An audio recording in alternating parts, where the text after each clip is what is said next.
December 29, 1942. Manchester, England rain moved in thin, uneven lines over the blackout city. Each drop struck the tin roofs with a tired rhythm, lost among the hum of distant factories still running on borrowed power.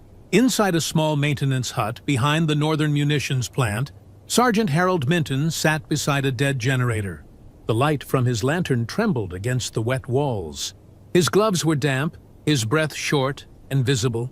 The smell of burnt oil and wet wool hung heavy. Regulations pinned above the door reminded him of his orders. Wait for official components from London. They would arrive in 12 hours. But the storm outside had already cut 2 transmission lines. If the generator wasn't repaired, the plant and the searchlights it powered would go dark by nightfall. Minton leaned closer to the machine. The copper coils were stripped, insulation burned away by last night's surge. He knew what it needed: a precise gauge of wire, properly sealed, properly signed off. None of that existed here. Only scraps, fragments, and one rusted spool marked unfit for field use. The safe choice was to wait. The correct choice, according to the book, was to do nothing. But through the rain, the faint pulse of anti-aircraft guns echoed from the coast. Somewhere out there, enemy bombers were forming. The blackout sky would soon become a map for destruction. He unrolled the damaged spool, inspecting each brittle strand. The wire was thin, uneven, but still conductive. He glanced again at the notice board. Unauthorized modification of defense equipment. Court-martial offense. The line blurred before his eyes. His hands, trembling not from fear but from cold, reached for the pliers. A quiet click, the sound of decision. By afternoon, the rain had turned to mist. The hut's single bulb flickered as the improvised circuit began to hum. A smell of hot metal filled the air. Minton stepped back, listening. The old generator coughed, resisted, then turned. The vibration traveled through the floorboards, steady and mechanical. Outside, the perimeter lights revived. One by one, pale halos cutting through the fog. It wasn't regulation. It wasn't approved. But it worked. At 7 p.m., a German Heinkel formation crossed the coast. Searchlights over Manchester turned the night sky white. Batteries opened fire. Observers later confirmed the northern sector stayed lit. Bombs fell elsewhere. The plant remained untouched. At dawn, the inspection team arrived from London. They found the wire fix, soldered without authorization, wrapped with what looked like adhesive tape and steel scrap. The senior officer wrote one sentence in his report: "Generator restored through unsanctioned method. System integrity preserved. No medal, no commendation. Just another line in maintenance records, filed and forgotten." Weeks later, the same generator powered the assembly line for anti-aircraft shells used over the channel. The patched wire remained in place until war's end. The men who inspected it later called it Minton's glue and wire fix, though his name never left the ledger. Steel won't remember who tightened the bolt. Circuits don't record hesitation. They only obey current. Would you have waited for London or turned the switch? Before the war, Harold Minton worked in a tram depot outside Leeds. The workshop was small, its windows clouded with years of soot. He spent his days bent over metal, tracing faults others had already written off as scrap. Co-workers called him slow. They said he wasted time on hopeless pieces. Yet, day after day, the trams left his bay running smoother than before. Minton never argued. He spoke through precision. A tightened bolt, a sealed wire, a hum restored to steady rhythm. To him, every machine held memory. It remembered how it once worked, if someone listened long enough.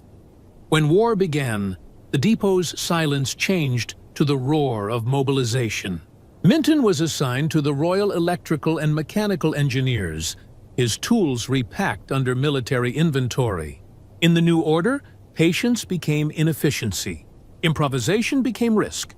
Each task had to follow the manual, each repair stamped, each hour accounted for. But some habits survived discipline. Minton still carried a small tin in his breast pocket. Glue, wire scraps, a strip of insulation tape folded twice over. Civilian relics. They weren't regulation, but they were familiar. A craftsman's safety net against failure. He cleaned his tools the same way he always had. Rag soaked in solvent, slow circular motion, the steel warming under his palm. The routine steadied him. Others smoked or joked to pass the time. Minton worked through silence. He believed reliability came not from power, but from rhythm, from knowing the exact resistance of a stubborn thread, or the faint vibration before a fuse failed. Machines spoke in quiet signals. Most men were too loud to hear them. In 1942, when he was transferred to Manchester's munitions district, that silence grew heavy. The city worked without pause. Night shifts under blackout curtains, sparks from grinders hidden behind heavy drapes. He learned to measure fatigue in the hum of motors, to sense when a generator strained. Each failure meant delay. Each delay meant darkness. When he arrived at the maintenance hut that winter, he found the same patterns he'd known his whole life. Burnt copper, stripped casing, overworked bearings. Only now, a misstep could black out a city. By then, Minton's reputation had become a quiet rumor among the crews. They said he could make anything run. Pumps, welders, even a broken radio with no proper coil. Some joked that he could power a convoy on stubbornness alone. He ignored the talk. His faith was in method, not miracle. Glue and wire, pressed steady, made systems live again. He trusted that over theory, over orders written far away. That night, as the rain gathered on the hut's roof, his hands moved with the same calm they once did on tram lines. The same patience his officers called wasteful now dictated each movement. Strip, twist, bind, seal. It was the rhythm of repair, a ritual older than the war itself. The war demanded speed, but survival came from care. By dawn, the generator turned. It wasn't perfect, but it was alive. Power returned to the lines, and the searchlights burned through the fog. His small tin sat open beside him. Glue smudged, wire ends blackened, tools arranged in neat order. He would clean them again before morning inspection. Metal remembers the hands that mend it. Systems endure because someone refuses to let them fail. Would you have trusted the manual or your own hands? The power station that supplied Manchester was more than a facility. It was a living artery, feeding light and current into the northern body of Britain's war industry. Its circuits reached across 40 square miles, into factories, foundries, rail yards, and air defense posts. Voltage maps were drawn by hand in the early days of the Blitz. Each transformer bore a number stenciled in white, each junction recorded in a bound logbook signed in ink. Nothing moved in silence. When current flowed, it sang through the lines, a pulse measured, logged, and repeated. Minton's section maintained the outermost chain. He and his men worked in huts spaced across the county, small relay points between stations. They checked meters, replaced coils, and signed forms in triplicate. Every switch was regulated by order. Every failure reported through ranks. The system demanded discipline, predictability over initiative. It was built to run like clockwork, and like any clock, it feared improvisation. By 1942, the grid was stretched thin. Airfields had multiplied faster than new substations could be built. Anti-aircraft sites drew heavy current each night. Runway lights took the rest. One fault could darken 100 square miles. Engineers worked in overlapping shifts, never sleeping more than 4 hours at a time. Still, the system held a network of copper veins and human endurance. In that design, every node mattered equally. Yet each node was forbidden to act alone. The manuals were clear. No unsanctioned repair, no substitute materials, no deviation from London's code. That was how the structure survived, by removing judgment from the field. Minton understood it, even respected it. But in practice, The same rigidity that ensured stability also created paralysis. A single failed generator, waiting for parts, could silence 5 towns. The rain that night blurred the telegraph lines. Reports lagged. Orders stalled. The London warehouse closed at 6:01 p.m. The chain of authorization would resume at dawn. Until then, the entire northern sector existed in procedural suspension. A blackout waiting to happen. Inside Minton's hut, the silence of that system became audible. A generator stood still, not for lack of fuel, but for lack of permission. The irony was plain to every technician in Britain's wartime grid. The structure built for resilience could not survive human waiting. Every layer of oversight insulated the system from failure and from repair. Steel towers stood tall, cables thick with frost, but the lifeblood of the grid was paper. Paper with signatures. Paper that could not conduct current. Minton's task, officially, was to guard a dead circuit until help arrived. Unofficially, he was the last link between blackout and continuity. The network had no room for instinct, yet depended entirely on men who could act before instruction. That contradiction powered the war as much as electricity itself. By dawn, the current flowed again. The grid never noted how. Reports would list temporary restoration by local personnel. The lights stayed on. The records stayed clean. Systems survive because someone disobeys in silence.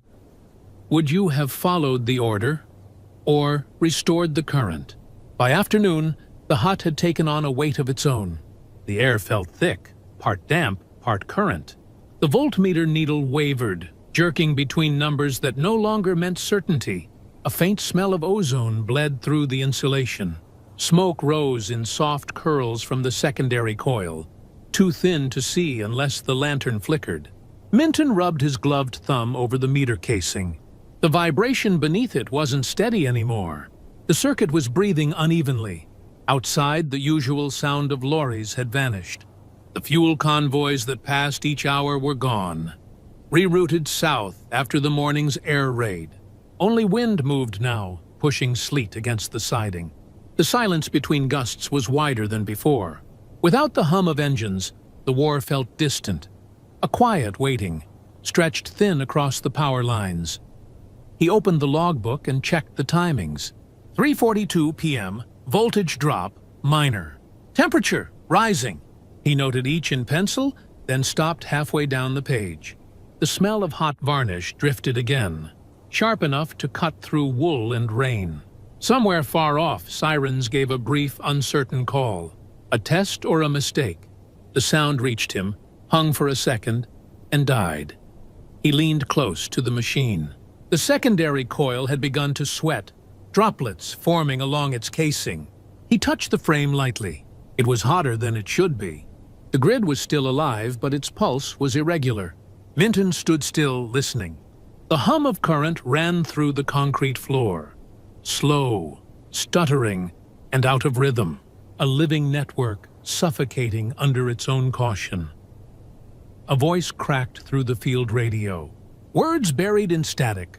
Hold position. Engineers en route by nightfall. The transmission repeated twice, slower each time. Then silence. Minton looked at the handset. The cord coiled like a dead snake. Orders, always clear. Always late. He set the radio aside and checked his watch again. The minute hand crawled forward, heavy and deliberate. IP 44. PM outside.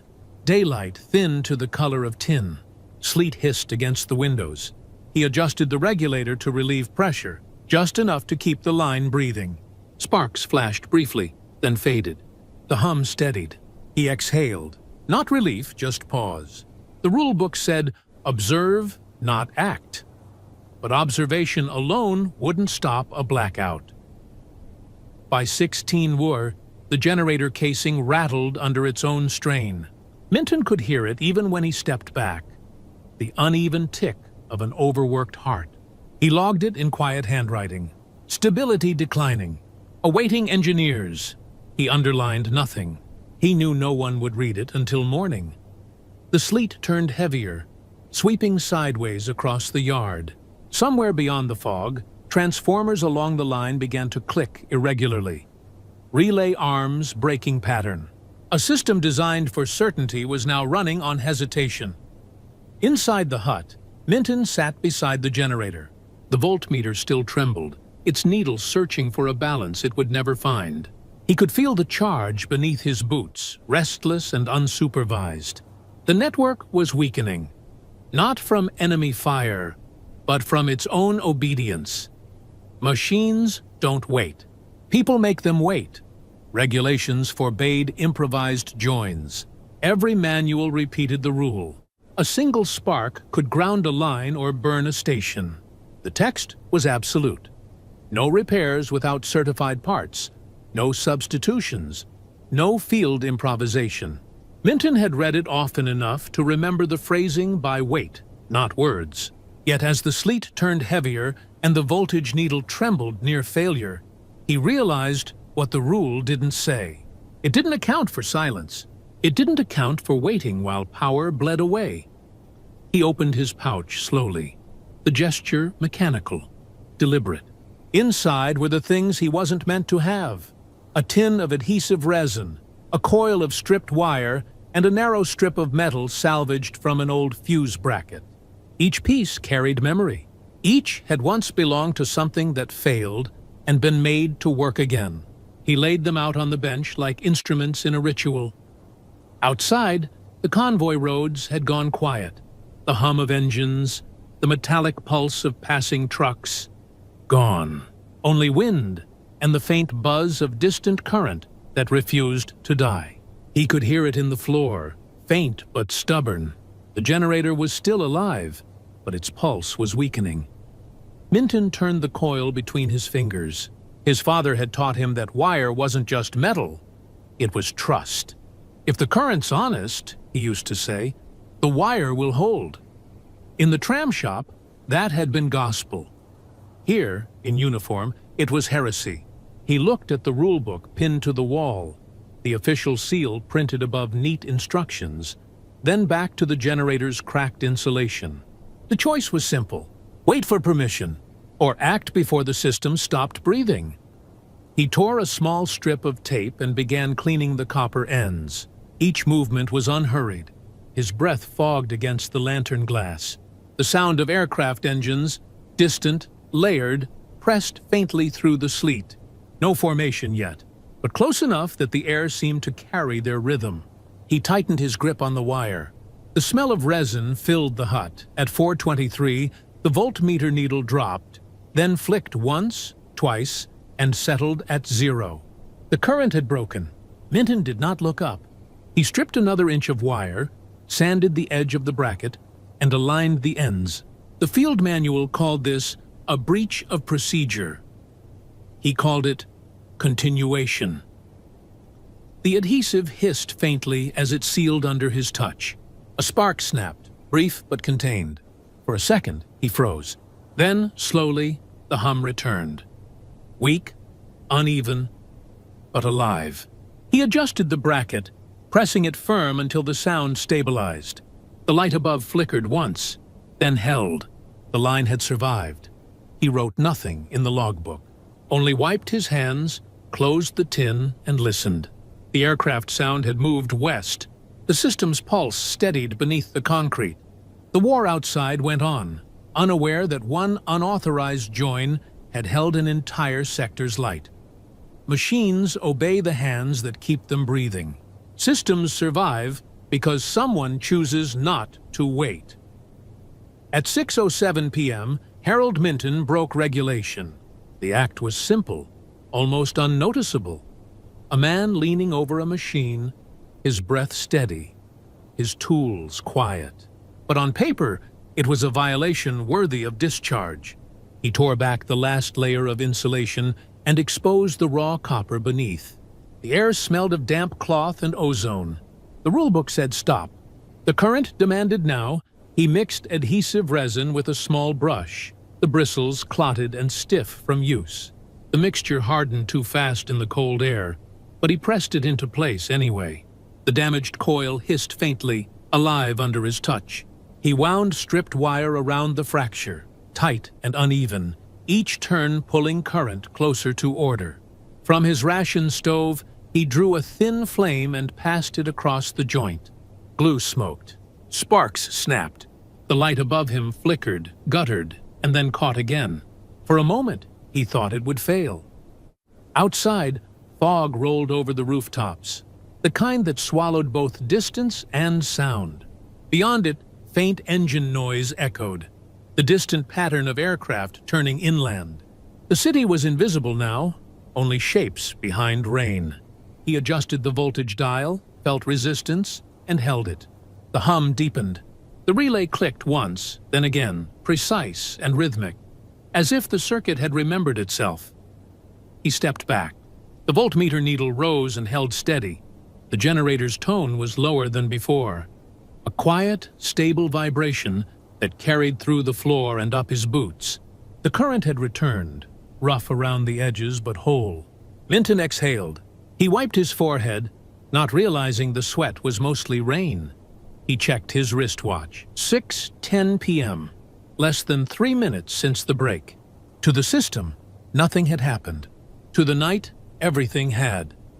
He closed the tin of resin, his hands trembling from effort. A small burn mark darkened the inside of his wrist, where the copper had sparked against skin. He pressed it once, then let it sting. No record would note it. No report would list it. The power lines outside carried on, their current merging into the larger rhythm of the grid. Minutes later, the streetlights along the northern edge flickered alive. Through the fog, faint halos formed above the wet pavement, fragile but real. Somewhere down the line, a siren wound up into readiness, its circuit restored by a repair no one had authorized. Minton stood still, listening. The hum was steady now. He could hear it beneath everything. The rhythm of an industrial body restored by glue, wire, and a quiet act of defiance. There were no cheers, no observers, no confirmation of success. Only the faint glow outside, holding steady against the dark. He picked up his gloves and returned them to his pouch. The tin clicked shut. Rain continued on the roof, measured, exact, like a metronome counting the seconds of an unrecorded victory. The grid never knew his name. The light stayed on because a man decided not to wait for orders. Systems endure because someone breaks the rule at the precise moment it matters. Would you have risked the spark? Or watched the line go dark? At 7 to 12 p.m., the Luftwaffe reached the coast. Radar stations marked 20 aircraft crossing the North Sea. Altitude 10,000 feet. Course set for Manchester. The alerts moved inland by relay, post to post. Along the same current Minton had kept alive. In the operations room, map pins shifted. Phones rang once, and the chain of defense engaged. Searchlight teams along the perimeter reported full visibility. Beams rose through low cloud, sweeping the sky in coordinated arcs. Anti-aircraft batteries aligned by signal, each position powered through the same northern grid. Had the generator failed as predicted, the system would have collapsed in sequence. 5 towns into darkness, then the airfields, then the city itself. But the current held. The lights that should have failed remained steady, their circuits alive through one unrecorded repair. Above the channel, pilots saw the pattern from miles away, a faint, glowing grid beneath them, like a net of light stretched across the earth. The first intercepts began near the estuary. Searchlights caught the bombers' bellies, reflecting dull silver through fog. Fire control officers adjusted bearings by the second, their instruments ticking in rhythm. Shells burst between the formations. The city's defenders could see every turn. Down in the maintenance hut, the same rhythm echoed in smaller form, a steady mechanical pulse beneath the rain. Minton sat beside the humming generator, the lantern casting thin shadows across the floor. His logbook lay open to a clean page. He wrote with deliberate strokes. Power restored via emergency loop.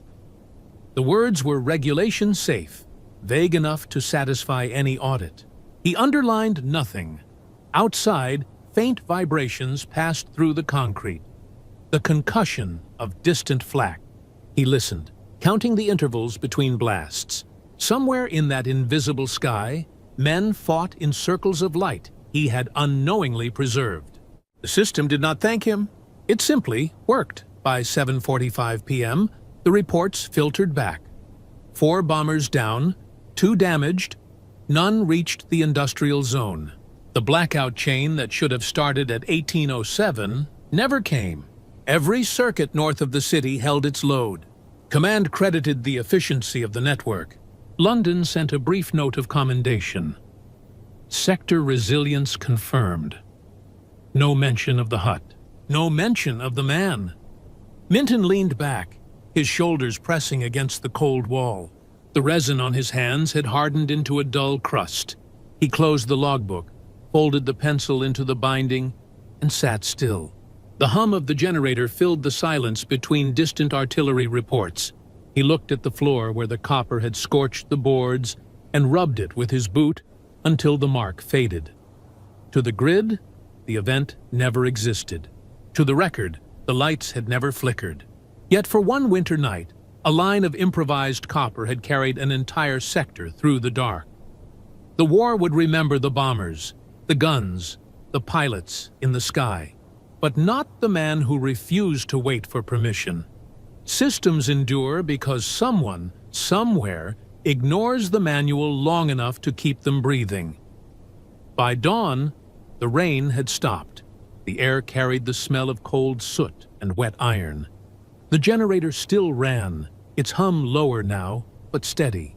Minton sat by it in silence, his logbook closed, gloves folded on the bench.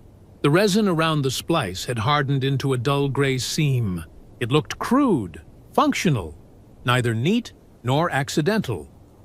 At 7:10 a.m., the inspection lorry arrived. 2 officers stepped out, followed by a senior engineer from London. Their uniforms were dry. They had traveled in heated comfort. The hut's floor was slick with mud. The lantern burned low. The engineer examined the repaired junction without speaking. He placed a gloved hand over the wire, felt the vibration of current, and looked at the meter. The needle held perfect center. No one asked what had happened. No one asked who had done it. The senior engineer marked the logbook once, a clean line under the last entry. Under investigation. His voice was measured, almost indifferent. He noted that official parts had arrived by morning convoy, only a few hours late. The report would show that protocol had been followed, supply delivered, issue resolved. Minton stood aside while they recorded readings. The generator coughed once, then resumed its rhythm. One inspector wrote in small letters, "Temporary circuit integrity maintained despite improper repair." It was the kind of phrasing designed to close a file. The men finished their notes, stamped a seal on the report, and left without a word. Their boots left shallow prints in the thawing ground. He watched their vehicle drive away, exhaust hanging pale against the morning fog. For the first time in 12 hours, the hut felt empty, too quiet, too clean. He touched the wire once more, then switched off the lantern. His orders would come by noon, by week's end. Minton was reassigned to an auxiliary depot near York. The letter called it a strategic personnel rotation. No one mentioned the investigation, but everyone knew what it meant. The system had corrected itself, not through punishment, but through removal. Quiet competence had become procedural inconvenience. The depot was smaller, less vital, a warehouse for spare turbines and scrap. Minton went about his work the same way, cleaning tools, checking circuits, logging temperatures. He spoke little, wrote neatly, and carried the same small tin in his pouch. The men there called him the tram man, without knowing why. Elsewhere, factories resumed normal production. The Manchester plant reported 0 downtime. Searchlight crews along the coast filed their success, under favorable weather conditions. The foreman at the munitions plant later remarked in passing that someone up north kept the lights alive that night. but no name was attached, no citation issued. The report from the power station closed 2 weeks later. All records archived.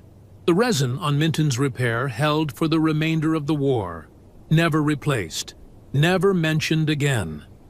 For him, the silence was nothing new.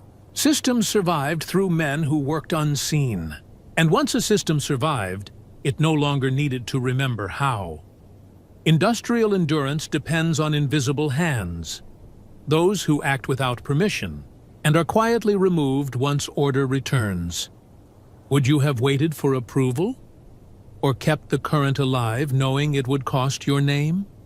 Years later, after the war, Harold Minton returned to the same tram depot outside Leeds. The roof leaked now. The paint on the girders had peeled in long, curling strips. Machines that once hummed through the blackout ran slower, belts slipping, gears groaning with age.